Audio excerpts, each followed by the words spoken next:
నేను ఒక మాట చదివినాక పల్లవర్తమానంలోకి వెళ్తానండి. హెబ్రీయులు రాసిన పత్రిక 12వ అధ్యాయము. హెబ్రీయులు రాసిన పత్రిక 12వ అధ్యాయము 29వ వచనాన్ని చదివి సహాయం చేయండి, లేకపోతే 28 కాడి నుంచి చదవండి. అందువలన మనము నిశ్చలమైన రాజ్యమును పొంది దైవ కృప కలిగి ఉందుము. ఆ కృప కలిగి వినయ భయభక్తులతో దేవునికి ప్రీతికరమైన సేవ చేయుదుము. ఏలయనగా మన దేవుడు దహించు అగ్ని అయి ఉన్నాడు. చాలండి. ఇక్కడ రాయబడినటువంటి మంచి మాట ఏంటా మాట? దైవ కృప కలిగి ఉందుము. ఏ కృప కలిగి ఉండాలంట భూమి మీద? దైవ కృప. దైవ కృప కలిగి ఉండటానికి మనం అర్హులము కాము. అర్హుని చేసింది దేవుని ప్రేమ. బైబిల్లో యోహాను సువార్తలో ఒక మంచి మాట ఉంటుంది. ఏంటి ఆ మాట అంటే, దేవుడు పాపుల మనవి ఆలకింపడని ఎరుగుదుము. ఎవడైనను దైవ భక్తి కలిగి ఉంటే దేవుడి వాని మొర ఆలకించునని ఉంటుంది. దేవుడు పాపుల మనవి ఆలకింపు. ఎవడైనను దైవభక్తి కలిగిన వారెవరు? మన ప్రభువైనటువంటి యేసుక్రీస్తు వారు దైవ మానవుడిగా భూలోకానికి వచ్చి నా పక్షాన నీ పక్షాన విజ్ఞాపన చేశాడు. నా పక్షాన నీ పక్షాన విజ్ఞాపన చేసి నీకు నాకు కూడా ఆయన విమోచకుడు అయ్యాడు. ఆయన రాజ్యానికి మనం వారసులం అవ్వడానికి గొప్ప మాటలు ఇక్కడ కూడా చెప్తున్నాడు. ఏమంటున్నాడు? ప్రీతికరమైన సేవ. ఎలాంటి సేవ చేయాలా? ప్రీతికరమైన సేవ, దేవుడు మెచ్చుకునే సేవ, దేవునికి ఇష్టం కలిగించే సేవ. నీ ప్రార్థన దేవునికి ఇష్టంగా ఉండాలా, నువ్వు బైబిల్ చదువుకునే విధానం దేవునికి ఇష్టంగా ఉండాలా, నీ ప్రవర్తన దేవునికి ఇష్టంగా ఉండాలా, నీ మనస్సాక్షి దేవునికి ఇష్టంగా ఉండాలా, నువ్వు తీసుకునే బలలో కార్యక్రమాల్లో దేవునికి ఇష్టంగా ఉండాలా. మలినంగా ఎవరు కూడా తీసుకోకూడదు. మలినమైన ప్రవర్తన ఎవరు కూడా రాకూడదు. ఉండే కొన్ని నూతన పరచబడాల. మీ అందరికి తెలిసినటువంటి మాట, ఒక మాట తెలుసు కదా, కుక్కతో ఒక ఎంత స్టడీ చేసిన వంకరే. కుక్కతో ఒక వంకరే.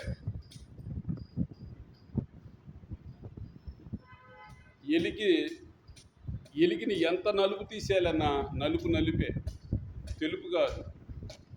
మన బుద్ధులు మారకపోతే, మన ప్రవర్తన మారకపోతే, మన పరిస్థితులు మారకపోతే ప్రీతికరమైన సేవ అయిద్దా?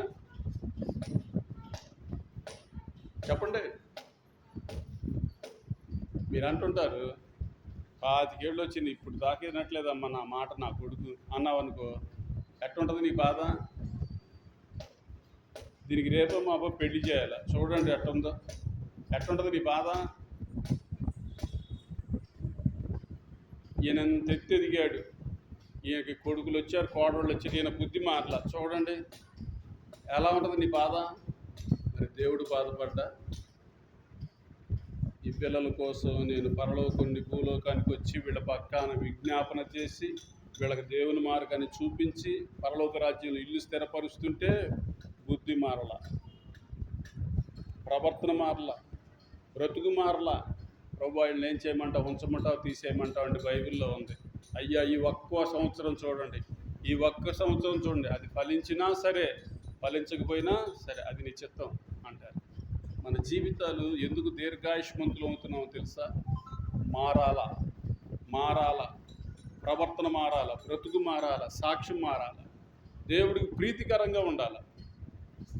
ఇక్కడ ఈ మాట ఎందుకు రాసుకున్నారో నాకు తెలియదు, కానీ నిన్ను గురించి, నీ బోధన గురించి జాగ్రత్త కలిగి ఉండుడేని ఉంది. నీ ప్రవర్తన గురించి జాగ్రత్త కలిగి ఉండొద్దా? బోధకుడికి హెచ్చరిగా ఉందో తెలియదు, మీకు హెచ్చరిగా ఉందో తెలియదు, రాయించడానికి హెచ్చరిగా ఉందో నాకు తెలియదు, కానీ బైబిల్ గ్రంథం అంతా మానవాళికి హెచ్చరిక. పరలోక రాజ్యం సమీపించి ఉన్నది, మారు మనసు పొందుడి. మనుషుడు ఏమి విత్తునో ఆ పంటనే పోయిన. మోసపోకుడు దేవుడు వెక్కిరేపబడడు. నా కంటికి మీరు మరుగు చేయొచ్చు కొన్ని తప్పులు, మీ కంటికి నా తప్పులు కొన్ని మరుగు చేయొచ్చు, దేవుడి కంటికి మరుగు అవుతాయా? యెహోవా కను దృష్టి లోకమంతా సంచారం చేస్తుందని రాయబడింది దినవృత్తాంతాల్లో. తన పిల్లలను బలపరిచిద్ది. దుష్టత్వంతో ఉంటే వాడి దుష్టత్వం వాడిని నెత్తినేసిద్ది. నేను మొన్న సౌలుది దావీదుకి చదువుతూ ఉన్నప్పుడు నాకు చాలా కొత్త విషయం తెలిసింది అక్కడ మరలా. ఏంటయ్యా అంటే, సౌలుని దావీదు చంపకపోగా నువ్వు చేసుకున్న దుష్టత్వం నీ మీద పడిద్దనే భావాలతో కూడిన మాటలు ఉంటాయి. నాకు చాలా ఆశ్చర్యం వేసింది. మనుషులమైన మనం, మీ అందరికీ తెలుసు, బైబిల్లో ఉంది, ప్రగల్భాలు పలుకువారు కత్తి చేత కూలిపోతారంట. సౌలు చనిపోయింది ఎవరి చేతుల్లో చనిపోయాడు? ఏమండో మీరు అలీ చెప్పండి, మీరు యారు అలా వాళ్ళు చెప్పి అంటే మా వల్ల కాదంటారా? మీరు అది ఈలే ఏబిసినే డి కూడా వద్దు మాకు అంటారా? అట్టుంది మీ పరిస్థితి. సౌలు కత్తి మీద పడి చనిపోతాడు. చనిపోతే ఒక సైనికుడు వస్తాడు. అరే నేను ఇట్లా వాళ్ళ చేతులు చచ్చేపెట్టి నువ్వు చంపరంటే సైనికుడు ఒకటి చంపుతాడు. అప్పుడు తలగా తీసేస్తాడు. జీవితాలు మనం చేసుకునేటువంటి భక్తి మన ఎమ్మట వచ్చింది. మీకు తెలుసో లేదు? మన నీడ మన ఎమ్మట వచ్చిందా వేరే వాళ్ళు ఎమ్మట వెళ్ళిద్దా? ఏమండి, మీకు ఆఫీసులో జీతం మీ జీతం మీకు ఇస్తాడా, మీ జీతం వేరే వాళ్ళకి ఇస్తాడా? ఎవరి జీతం వాళ్ళకి ఇస్తాడు. మీరు కొనుక్కున్న స్థలం హద్దులు ఎంత ఉంటే అంత రాసి గవర్నమెంట్ వాళ్ళు స్టాంప్ వేసి ఇస్తారు. అది మీకు ఇస్తారా, మీది ఇంకోళ్ళకి ఇస్తాడా? మీది మీకే ఇస్తాడు. దేవుడు కూడా అంతే. ప్రీతికరమైన సేవ చేస్తే మన బహుమతి మనమే పొందుతాం. ఒక బహుమతి నీ పిల్లల గురించి విజ్ఞాపన చేసే బహుమతి.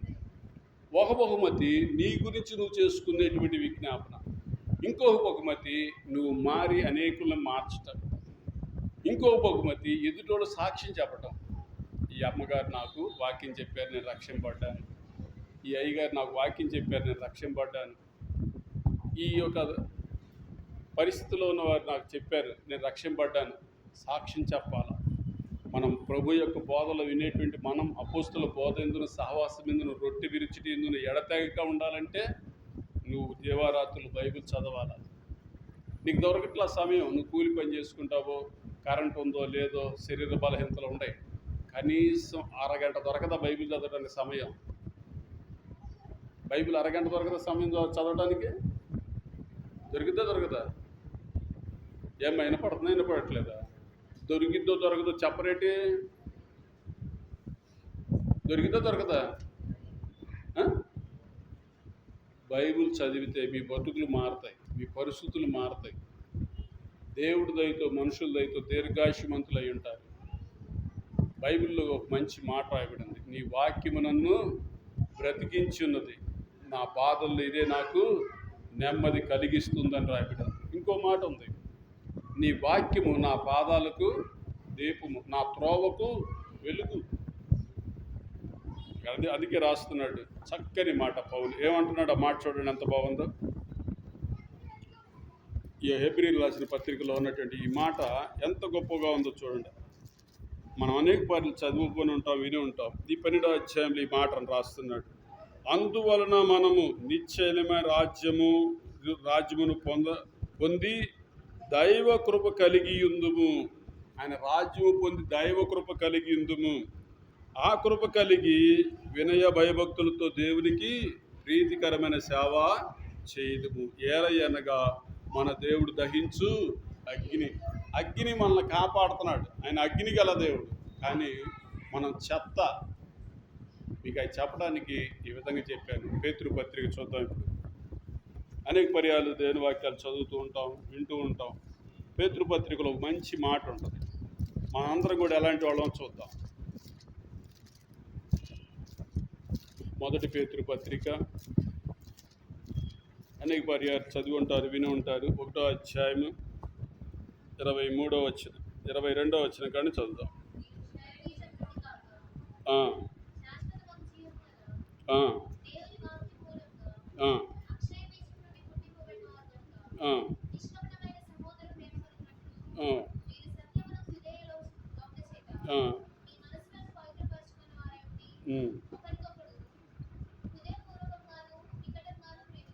ఉమ్, ఉమ్, ఉమ్, ఉమ్, ఉమ్.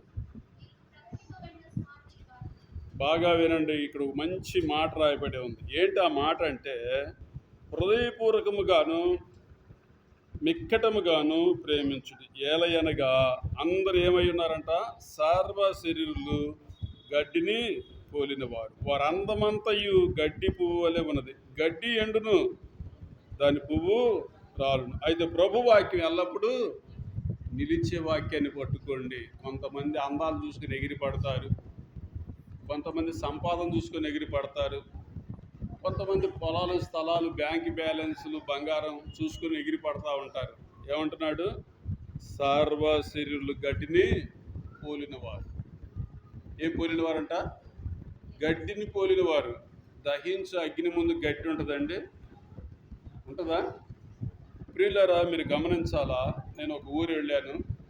ఆ ఊర్లో వాళ్ళు చాలా దేవునికి పరిచర్య చేస్తుంటారు, అన్నింటిలో సహకరిస్తారు. మీటింగ్లు వస్తే వాళ్ళ వంతు అందరూ వందలైతే వాళ్ళ లక్షేస్తారు.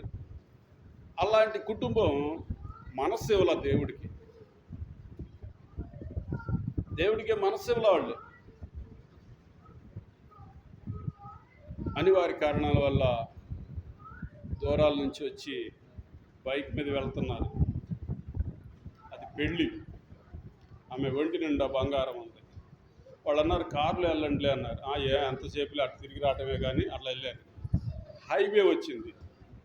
హైవేలో బండి కొట్టేస్తే స్పాట్లో భర్త, కొద్ది నిమిషాలకి భార్య చనిపోయింది. ఇంతకీ మీకు తెలుసా, ఆమె ఒంటి మీద ఉన్న బంగారాన్ని ఎవరో వచ్చి పెట్టుకున్నాడు, అయ్యా పలానోళ్ళు అని చెప్పి ఫోన్ నెంబర్లు అంత అపాయంలో కూడా రాసిచ్చి వాళ్ళకి అందజేయండి అయ్యా, ఇదే ఆస్తి, మాకేమీ లేదు అని చెప్పి ఇస్తే, చచ్చిపోయేవాళ్ళు నాకెందుకు అనుకున్నాడేమో, వాడి మడుగు తీసుకెళ్ళి ఫోన్ చేసి చక్కగా వాళ్ళ చేర్చాళ్ళతో చనిపోయారు. ఆ అమ్మాయిని మొన్న పలకరిస్తే అంటది, అంకుల్ దేవుడు ఇంత అన్యాయం చేసాడింది నాకు, మా అమ్మని మా నాన్న ఒకేసారి తీసుకెళ్ళటం ఎంత బాధగా ఉందో అని. మరణం చెప్పొచ్చిందా? అమ్మాయి బాధపడదు. ఇంత గమ్మత్తు ఏంటంటే, వాళ్ళ మేనత్త కొడుకుని పెళ్లి చేసుకుంది. కొద్ది రోజులే అయ్యింది, ఇంకోళ్ళ బంధువులు పెళ్ళి, ఆ పెళ్ళికి వచ్చారు అమ్మ నాన్న. వాళ్ళకి అసలు కారు ఉంది, టైం అంటుంటారు. మనము ఆమె చాలా అందగత్తి, మళ్ళీ ఆస్తుంది, టైం తప్పల. అందుకే మీకు కూడా చెప్తున్నాను నేను, ఆయన దహించు అగ్ని, ఆయన ముందు మనం ఎంత భూగ్రత దినమున ఆస్తి అక్కడికి రాదని రాయబడి ఉంది. మీకేదో ఆస్తులు ఉన్నాయని, బ్యాంక్ బ్యాలెన్సులు ఉన్నాయని, మా వాళ్ళందరూ కూడా మంచి ఉద్యోగస్తులని విర్రవీగమాకండి. ప్రీతికరమైన సేవ చేయి. ఆ ప్రీతికరమైన సేవ నీకు, నీ పిల్లలకి దీర్ఘాయుష్నిస్తుంది, క్షేమాన్ని ఇస్తుంది, నీ బుద్ధులు మార్చి నీ ప్రార్థన దేవుడికి దగ్గరికి వెళ్ళింది. ఈరోజు ఇంకో మంచి మాట చెప్తా మీకు, వినండి. ప్రార్థన అందరూ చేస్తారు. స్వస్థ బుద్ధితో చేసే ప్రార్థన వేరు, స్వస్థ బుద్ధి లేకుండా చేసే ప్రార్థన వేరు. స్వస్థ బుద్ధితో చేసే ప్రార్థన కార్యాలు చేసింది, స్వస్థ బుద్ధి లేకుండా చేసే ప్రార్థన ఏ కార్యాలు చూడరు, చేయరు, అనిపించలేదు, సాక్ష్యం కూడా చెప్పలేదు. నేను ఇప్పుడు వెళ్ళేటప్పుడు ఇది అయిపోగానే మిమ్మల్ని ఒకళ్ళు నిలబడి సాక్ష్యం చెప్పమంటాను. ఎన్నాళ్ళైంది ప్రభుని నమ్ముకున్నామని అడుగుతా, పిలుస్తా. అప్పుడు మీరు వచ్చి సాక్ష్యం చెప్పగలుగుతారా? నేను ఇన్ని సంవత్సరాలైంది, నేను ఈ వంశంలో పుట్టాను, నా పేరు ఇది అని మీలో సాక్ష్యం చెప్పేవాళ్ళు ఎవరైనా ఉన్నారా? సిద్ధపడండి, 10 నిమిషాలు టైం ఇస్తాను నేను. వాక్యం అయిపోగానే సాక్ష్యం చెప్పడానికి టైం పెట్టితే ఏమంటే చెప్పేయచ్చా? చేపల కూర చేయడానికి టైం పడటానికి, సాక్ష్యానికి నిలబడచ్చు. ఎవరెడీ టార్చ్ లైట్ ఉండేది, బ్యాటరీ ఉండేది, ఏమని ఉంటుంది దాని పేరేంటి? ఎవరెడీ అంటే అర్థం ఏంటి? నేను ఎప్పుడూ రెడీ. సాక్ష్యం చెప్పేవాడు ఎప్పుడూ రెడీగా ఉండాలి, ప్రార్థన చేసేవాడు ఎప్పుడూ రెడీగా ఉండాలి, వాక్యం చదివేవాడు ఎప్పుడూ రెడీగా ఉండాలి. నువ్వు ఎక్కడికన్నా పోయాడు, ఐ ఆమ్ రెడీ అన్నట్టుగా ఉండాలి. నాకు కొంతమంది ఫోన్లు చేస్తారు, ఆమె అర్ధరాత్రి చేసింది అన్నయ్య 2 మాటలు చేయి అన్నయ్య అంత. సరే, ఒకసారి నేను హైదరాబాద్లో నేనే పెద్దకి పరిస్థితి బాగకుండా పొన్నూరు నుంచి ఫోన్ వచ్చింది. ప్రార్థన చేశాను, ఇక్కడి నుంచి వెళ్తా. ఆ రోజు వెళ్ళి వాళ్ళకి వెళ్ళి ప్రార్థన చేసి వెళ్ళాను. మనందరికి కూడా ఫోన్లు వస్తాయి, రిసీవ్ చేసుకుని చేస్తాం, కానీ దేవుడు మనం చూస్తూ కూడా మన పక్షాన ప్రార్థన చేస్తాడు. తెలుసా మీకు? యోహాను సువార్త 17వ అధ్యాయంలో రాయబడి ఉంటుంది. ఆయన కూడా మన పక్షాన విజ్ఞాపన చేస్తాడంట, ఈ బిడ్డల దుష్టుల నుండి కాపాడు అని. దుష్టుల నుండి కాపాడే ప్రార్థన ఆయన చేస్తాడు. అపాయం తప్పించే ప్రార్థన కూడా చేస్తాడు. అందుకోసమే మనం ఎప్పుడు కూడా జాగ్రత్త కలిగి ఉండాలి. ఎందుకు కలిగి ఉండాలో ఈ పేతురు పత్రిక రాస్తున్నాడు. ఏంటి ఆ పేతురు పత్రికలో ఉన్నటువంటి మంచి మాట అంటే, ఇక్కడ రాస్తున్నటువంటి మాట వినండి. దేవుని వాక్యం మూలముగా అక్షయ బీజము నుండి పుట్టిన వారు గనుక నిష్కపటమైన సహోదర ప్రేమ కలిగి ఉండినట్లు మీరు సత్యమునందు ఏం చేయాలంట? విధేయత చేత మీ మనసును పవిత్రపరుచుకున్న వారై యుండి ఒకనికొకడు హృదయపూర్వకంగా మిక్కటముగాను ప్రేమించడు. ఏలయనగా సర్వ శరీరులు గడ్డి. ఆయన ఎక్కడో ఉండేవాడు, అక్కడి నుంచి వచ్చి ఆ పాస్టర్ గారికి బాగోపోతే 50,000 ఇచ్చి వెళ్ళాడు. ఆయన చేశాడు, చాలా దానాలు ధర్మాలు చేశాడు, కార్యాలు చేశాడు, మీటింగులకి చేశాడు. అది దీర్ఘాయుష, అర్ధాయుష, ఏమాయుష చెప్పండి మీరు? హఠాత్ మరణమా? చెప్పండి. దేవుడికి డబ్బు ఇస్తే కాదమ్మా, హృదయం ఇవ్వాలా, హృదయంలో శుద్ధి ఉండాలా. దేవుని రాజ్యం వెళ్ళాలంటే డబ్బు కాదు, హృదయ శుద్ధి గల వారు ధనులు, వారు దేవుని చూచింది. నేను చాలా విషయాలు గమనించా. చాలామంది డబ్బు తెచ్చి కట్టలేసిన వాళ్ళు ఉన్నారు చర్చిల్లో. కట్టలేస్తే చూడాలి, ఆయన విరిగి నలిగిన వాళ్ళని చూశాడు. డబ్బు అందరు ఇస్తున్నారు, హృదయాలు ఇవ్వట్ల.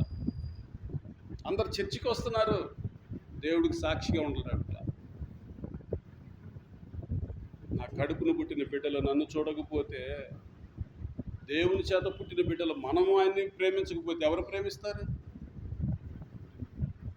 ఈ రోజుల్లో కుటుంబాల్లో నిజమైన ప్రేమలు ఎందుకు కోల్పోయినాయి తెలిసిన? అసలు ఒకప్పుడు ఉమ్మడి కుటుంబాల్లో ప్రేమ ఉండేది, చిన్న కుటుంబాల్లో ప్రేమ ఉండేది, కొద్దిపాటి సంపాదనలో కూడా ప్రేమ ఉండేది. ఇప్పుడంటే చాలా లక్షకి ఇరువలేదు. ఇదివరకు లక్ష అంటే ఎంత గొప్ప అడగండి పెద్దవాళ్ళని.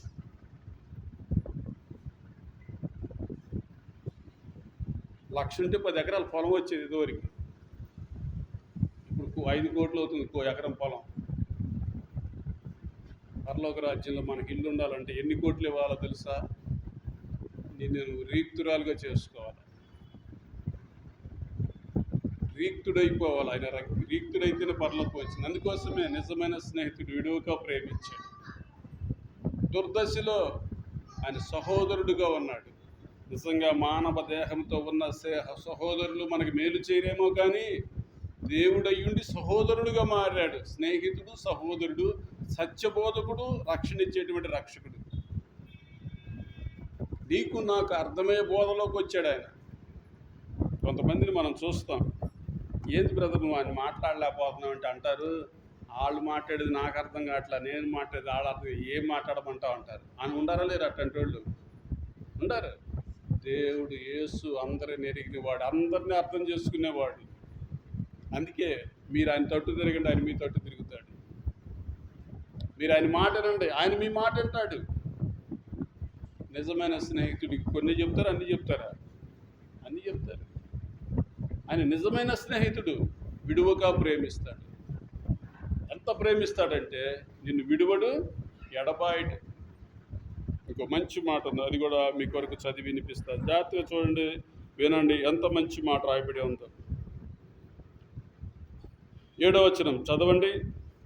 నశించిపోవు సువర్ణము అగ్ని పరీక్ష వలన శుద్ధీకరింపబడుచున్నది కదా, దానికంటే అమూల్యమైన మీ విశ్వాసము శోధనల చేతను పరీక్షకు నిలిచినదై యేసుక్రీస్తు ప్రత్యక్షమైనప్పుడు మీకు మెప్పును మహిమయు ఘనతయు కలుగుటకు కారణం. మెప్పు మహిమ. ఆయన రాకడెప్పుడో మన పోకడెప్పుడో తెలియదు. మెప్పు మహిమ కలగాలంటే మనం ఏ పరిచర్య చేయాలా? నిష్కపటమైన ప్రేమ, నిష్కపటమైన భక్తి. మీ అందరికీ తెలుసు, అంటే మీరు చేస్తారో తెలియదు కానీ మన డ్రెస్సును తీసుకెళ్ళి కొంతమంది డ్రై క్లీన్కి ఇస్తారు. ఆ డ్రై క్లీన్కి ఇస్తే ఆ డ్రెస్ చాలా నీట్గా మారింది. దాని మీద ఉన్న మచ్చలన్నీ పోతాయి, చక్కగా క్లీన్ చేసి ఇస్తారు. కొంచెం ఖరీదు. మనం కూడా ఇంటికాడ ఒక 10 రూపాయలు సరుకు తెచ్చి ఉడికిచ్చి కడిగే వేసుకోవచ్చు, కానీ దానికంటే కూడా బాగా చేస్తారు వాళ్ళు. యేసయ్య బైబిల్లో రాయబడి ఉంది, సాకల వారి సబ్బు వంటి వాడను, కంసాలి కొలి వంటి వాడను. ఆయన సబ్బుగా మారాడు, కొలిమిగా మారాడు. నిజమైన స్నేహితుడు ఆయన. సమస్త వంశవాళ్ళని పిలిచాడు, ప్రయాసపడి భారం మోయిచున్న వారులారా నా దగ్గరికి రండి, నేను మీకు ఈరోజు విశ్రాంతి లేదు.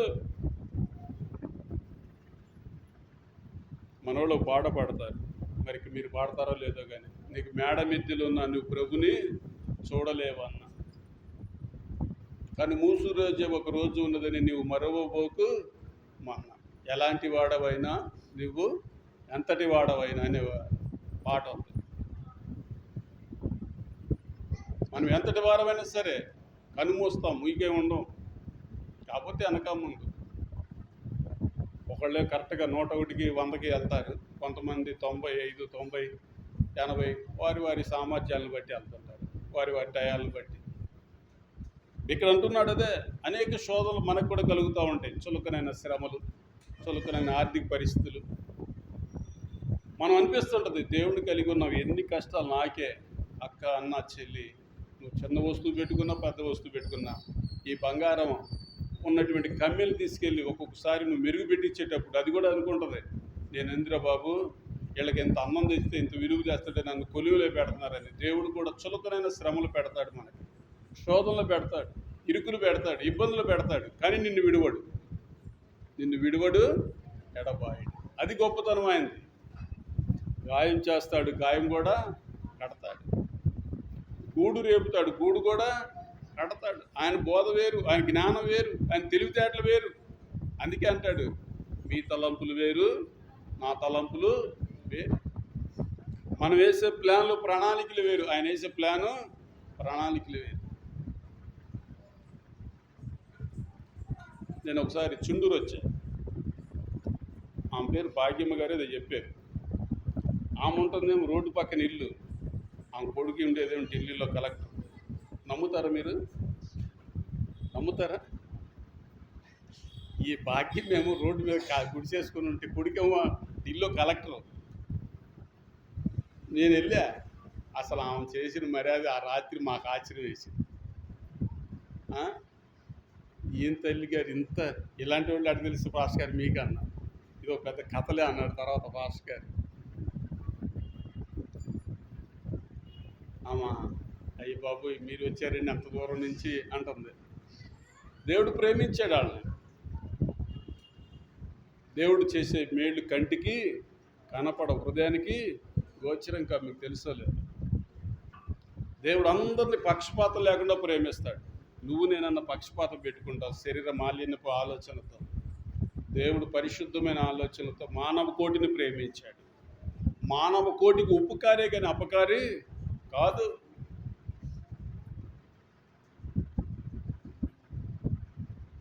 మనం ఇందాక చదివిన మాట అదే కదా, ఎవడును ఏ విధము చేతనైనా తన సహోదరుని విమోచింపలే. వాడు కుళ్ళు చూడక బ్రతుకున్నట్లు వారి నిమిత్తం ప్రాయచిత్తం చేయగలవాడు ఎవడను లేడు. యేసయ్య ప్రాయచిత్తం చేశాడు. అందుకే నిజమైన స్నేహితుడు ఆయన. విడువక నిన్ను నన్ను ప్రేమించాడు. తల్లి గర్భంలో పిండమయ్యున్న నాటి నుండి ముదిమి వచ్చు వరకు నిన్ను ఎత్తుకుని వాడును నేనే. మన పిల్లలు మనం ఎన్ని రోజులు ఎత్తుకుంటాం? పుట్టినప్పుడు బంగారు కొండ అంటాం, జాగ్రత్తగా పెట్టుకుంటాం. 3 సంవత్సరాలకి ఎక్కువ, 5వ సంవత్సరం తక్కువ. 5 సంవత్సరాలు నేను ఎత్తుకుంటారా? చెప్పరేంటమ్మా? ఏమంటారు మీరు? దున్నపోతు లాగుంది, ఎవడెత్తుకుంటాడు ఇంత బరువు ఉందంటే. ఎవరి పిల్లలనే? వాళ్ళ పిల్లనే. మామూలు బరువు ఉందా ఏంది? బస్గా నేను పోయినా అంటాడు. ఆ పిల్లలకి ఏం తెలుసు? వాళ్ళు ఎడుతుంటారు. వీళ్ళేమనే మాట చూడండి, మామూలు బరువు ఉందా ఏంది, నేను పోయినా అని అంటారు. ముదిమి వచ్చు వరకు ఎన్నిసార్లు ఇసికించామో, ఎన్నిసార్లు యేసుప్రభు వారిని మనసు గాయపరిచామో, బాధ పెట్టామో, ఆయన మాటకి విధేయత చూపించలేదో. ఆయన నిన్ను ఒక్కసారి గద్దించాడు. ఆయన కనుక మన మీద అసహ్యపడితేనంట క్షణం పట్టదంట. క్షణం పట్టదంట. నేను ఆ మాటలు చదువుకున్నప్పుడు, వినినప్పుడు, వివరించినప్పుడు చాలా బాధేసింది. చూడుము నా అరచేతుల్లో నేను నిన్ను మర్చిపోకుండా చెక్కున్నాడు ఆయన. కొంతమంది భర్త చేసే గాయాలకి, భార్య చేసే గాయాలకి, పిల్లలు చేసే గాయాలకి ఎవరికి వారే యమునా తీరైపోతారు. మనం ఎన్ని గాయాలు చేసినా ప్రేమించాడు. అందుకోసమే ఆయన ప్రేమ పేరు ఏంటో తెలుసా? అగాపే ప్రేమ. వాడబారని ప్రేమ, శాశ్వతమైన ప్రేమలు చాలా ఉన్నాయి. డబ్బుతో వచ్చే ప్రేమ ఉంది, స్థలాలు పొలాలు పెరిగితే వచ్చే ప్రేమ ఉంది, ఉద్యోగాలను బట్టి వచ్చే ప్రేమ ఉంది, నెల జీతాలు వచ్చే దాన్ని బట్టి ప్రేమలు ఉన్నాయి. కానీ దేవుని ప్రేమ వాడబారని ప్రేమ. నీవు వాడిపోతుంటే నువ్వు ప్రకాశించాలని భూమి మీద ఆయన స్వరూపము సొగసు లేకుండా సిలువలో వేలాడాడు. నోరు తెరవలేదాయే ప్రేమ, బదులు పలకలేదాయే ప్రేమ. ఎవరి కోసమో? ఈ జనుల కోసమే. నీ కోసం, నా కోసం అంత త్యాగం చేసినటువంటి ఆ నిజమైన స్నేహితుడిని గురించి మనం ఏం చేద్దాం? హెబ్రీ పత్రిక మళ్ళా చదువుదాం మాట. 12వ అధ్యాయం 29వ వచనం చదవండి. అందువలన ఏంది? నిశ్చలమైన రాజ్యం. అక్క, అన్న, చెల్లి, తమ్ముడు, ఈ భూమి మీద మనం ఎప్పుడు యాత్ర ముగిస్తామో తెలియదు. ఆ రాజ్యానికి వెళ్ళాలంటే నువ్వు చేయాల్సిన భక్తి ఏంటో చూడు. చదవండి. దైవ కృప కలిగి ఉందుము. ఆ కృప కలిగి వినయ భయభక్తులతో దేవునికి ప్రీతికరమైన సేవ చేయదు. నువ్వు ఏ చర్చికి వెళ్ళినా, ఏ కుటుంబాల్లో పుట్టినా, యేసుక్రీస్తుతో సహవాసం చేసి నీవు ఇలాంటి పని చేయాలి. ఆయన దహించు అగ్ని. కింద చదువు, అది కూడా అన్నమాట. ఏలయనగా మన దేవుడు దహించు. ఆయన నిన్ను పరీక్షిస్తుంటాడు. జాగ్రత్త. నువ్వు కాలిపోకుండా ఉండాలంటే, ఆ నిత్యరాజ్యంలో వారసురాలు అవ్వాలంటే ప్రీతికరమైన సేవ మన మాటల్లో ఉంటుంది. మన జీవితం మీకు తెలుసో లేదో. నీ మాటలు గొప్పని చేయొచ్చు, దేశ దింబని చేయొచ్చు. కొంతమంది శుభవచనాలు పలుకుంటారు, కొంతమంది అశుభవచనాలు పలుకుంటారు. పలకూడదు. దేవుని బిడ్డలమైన మనం, బలలో పాల్గొందే మనం, దేవుని మందిరానికి వచ్చి కానుకిచ్చే మనం, దేవుడి దీవెనలు పొందే మనం అశుభవచనాలు ఎప్పుడు పలకూడదు. భర్త మనకి ఇచ్చాడు దేవుడు, దేవా ఈ భర్తనిచ్చినందుకు వందనాలు. భార్యనిచ్చాడు, దేవా ఈ భార్యనిచ్చినందుకు వందనాలు. బిడ్డలను ఇచ్చాడు, కుమారుని ఇస్తే మనం ఏమంటా? గర్భఫలము యెహోవా ఇచ్చు బహుమానం. ఆడపిల్ల పుడితే ఏమంటాడు? యెహోవా ఇచ్చిన స్వాచ్యము బహుమానాలని మనమే చెప్పుకొని ప్రార్థన చేసుకుంటుంటాం. మరి వాళ్ళని మనం చెప్పించేస్తే కొంతమందికి మైండ్ ఆబ్సెంట్, బాడీ ప్రజెంట్ అయినట్టుగా మాట్లాడుతుంటారు. చక్కగా ఇల్లు కట్టిస్తారు, ఎన్నో మోడల్స్తో, ఎన్నో రకాలుగా. దరిద్ర పంపు అంటారు లాస్ట్కి. నేను స్టార్ట్ అన్నాను, అనొచ్చు అంటండి అన్న. ఏం చేయమంటే బ్రదరు, ఇసుకొచ్చేస్తుంది అంటున్నాడు. ఇసుకొస్తే దేవుడు మనల్ని ఇసుక్కుంటే మనం ఉంటామా? ఇసుకులో ఓర్చుకున్నవాడే దేవుని రాజ్యం చూస్తాడు. ఓర్పు గొప్ప ద్రోహ కార్యాల నుండి కాపాడుతుందని రాయబడింది ప్రసంగి గ్రంథం. దేవుని యందు భయభక్తులు కలిగి ఉండాలి. వినయ భయభక్తులు. వినయంతో కూడిన భయభక్తులు లేకపోతే నువ్వేమీ నేర్చుకోలేవు. దేవుడు అందరికీ ఉపకారి. మీ స్థితికి మీకు ఉపకారి, ఎవరి స్థితికి వాళ్ళకు ఉపకారి. మీ అందరికీ అర్థమయ్యేటట్టుగా మాట చెప్పి నేను ముగించేస్తాను. 1 గంట అయింది. ఏబిసిడీలు అక్షరాలు ఆల కాడి నుంచి ప్రారంభమవుతాయి. అది పేదోడి దగ్గరికి వస్తాయి, ఉన్నోడి దగ్గరికి కూడా వెళ్తాయి. వస్తే రావా? పేదోడి దగ్గరికి వస్తాయి, ఉన్నోడి దగ్గరికి కూడా అంతే. అట్లకని భేదం ఉందా? నీ మనస్సు మారి నూతన మగుట వలన రూపాంతరము పొందుతారు. మనసులు మారకపోతే రూపాంతరం పొందలేరు. పేదోడి దగ్గరికి కూడా అక్షరాలు వస్తాయి, ఉన్నోడి దగ్గరికి కూడా అక్షరాలు వస్తాయి. ఆడి డిగ్నిఫైడ్గా ఉంటాడేమో, కొంచెం నువ్వు మాస్గా ఉంటావేమో. కొంతమంది మిడిల్ క్లాస్ వాళ్ళు ఇంకొంచెం క్లీన్గా ఉంటారేమో. ఏ స్థితిలో ఉన్నా విద్య వినయాన్ని నేర్పింది. దేవుని బోధ పరలోక రాజ్యం వెళ్ళడం నేర్పింది. భూమి మీద మనం ఎలా సుఖంగా నెమ్మదిగా బ్రతకాలో నేర్పింది. అందుకోసమే నిన్ను గురించి, నీ బోధన గురించి జాగ్రత్త కలిగి ఉండాలి. నేను మీకు ఒక విలువైన మాట చెప్పి ముగిస్తాను. చూడండి, ఒక మంచి మాట ఉంది.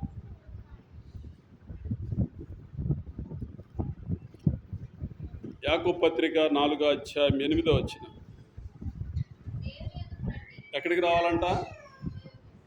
ఇది అందరూ తీయండి, చదవండి, అందరూ చదువుదాం. చదవండి.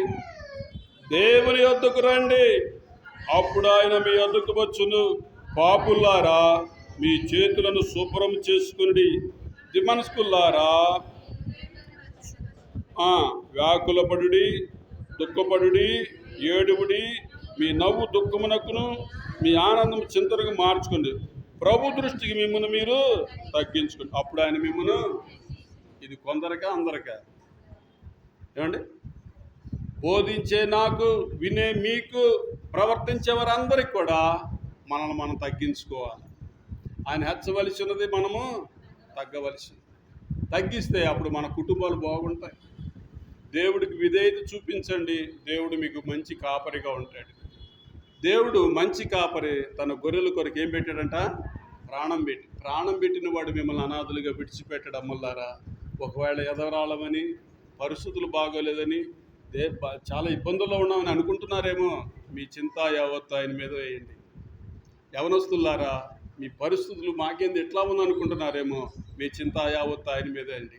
కుటుంబాల్లో కలిగిన వారులారా, మా ఇంట్లో నెమ్మది లేదని అంటున్నారేమో, మీ చింత యావత్తు ఆయన మీద. బైబిల్లో రాబడి, దేని గురించి చింతపడకుడి కానీ మీ చింత యావత్తు ఆయన మీద వేయండి. ప్రభు దృష్టికి మనల్ని మనం తగ్గించుకుంటే చాలు, నూతన కార్యాలు అనుభవిస్తాం, నూతన కార్యాలు చూస్తాం, నూతన కార్యాల్లో మనం జయిస్తాం. అనేక విషయాలు మనం ఏది జరిగినా ఇలా అనాలంట, సమస్తము సమకూడి మేలుకు జరిగింది అనాలంట, జరిగేది నీ చిత్తమే అనాలంట. అది క్షేమమైన, లాభమైన, నష్టమైన, సుఖమైన, దుఃఖమైన, అన్నీ 365 రోజులు మనం స్వీట్లే తినలేం. స్వీట్ హార్ట్ ఉంటుంది జీవితం, పాజిటివ్ ఉంటుంది, నెగిటివ్ ఉంటుంది. ఆఫీసుల్లోకి వెళ్ళే వాళ్ళందరికీ సుఖాలు ఉంటాయని మీరు అనుకుంటున్నారేమో, అక్కడ కూడా ఉండే కష్టాలు అక్కడ ఉంటాయి. పనులు చేసుకునే వాళ్ళకి ఇడికే పరికిళ్ళు వస్తారు, సాయంత్రానికి 700 వస్తాయి, 1000 రూపాయలు వస్తాయి అనుకుంటున్నారేమో. ఆడుకుండే కష్టం ఆడుకుంటుంది. ఎవరికి ఉండేది వాళ్ళకు ఉంటుంది. ఈ జానుడి పొట్ట కోసం ఎన్నో కష్టాలు ఉన్నాయి. అన్నిట్లో కూడా దేవుడు నిన్ను దీవించాలంటే ఏం కలిగి ఉండాలో తెలిసిన? నా నీతిని, నా రాజ్యాన్ని మీరు మొదట వెతకండి, అప్పుడు అవన్నీ మీకు అనుగ్రహించబడును. అన్ని అనుగ్రహిస్తాడు, 1 కాదు 2 కాదు. అందుకోసమే ప్రీతికరమైన సేవ చేద్దాం, ప్రీతికరమైన ప్రవర్తన కలిగి బలలో పాల్పొందుదాం. అందరూ మోకరించండి, ఎవరు అటు ఇటు తిరగద్దు. మీకు అర్థమైనటువంటి మాటలను బట్టి మనసులో ప్రార్థన చేసుకుని యోగ్యమైన రీతిలో బలలో పాల్పొందండి. ఎవరు కూడా అటు ఇటు తిరగద్దు. ఇది చాలా విలువైన సమయం, దేవుడికి చోటిచ్చే సమయం. దేవుని వద్దకు రండి, అప్పుడు ఆయన మీ వద్దకు వచ్చి. ప్రార్థన చేసుకుందాం.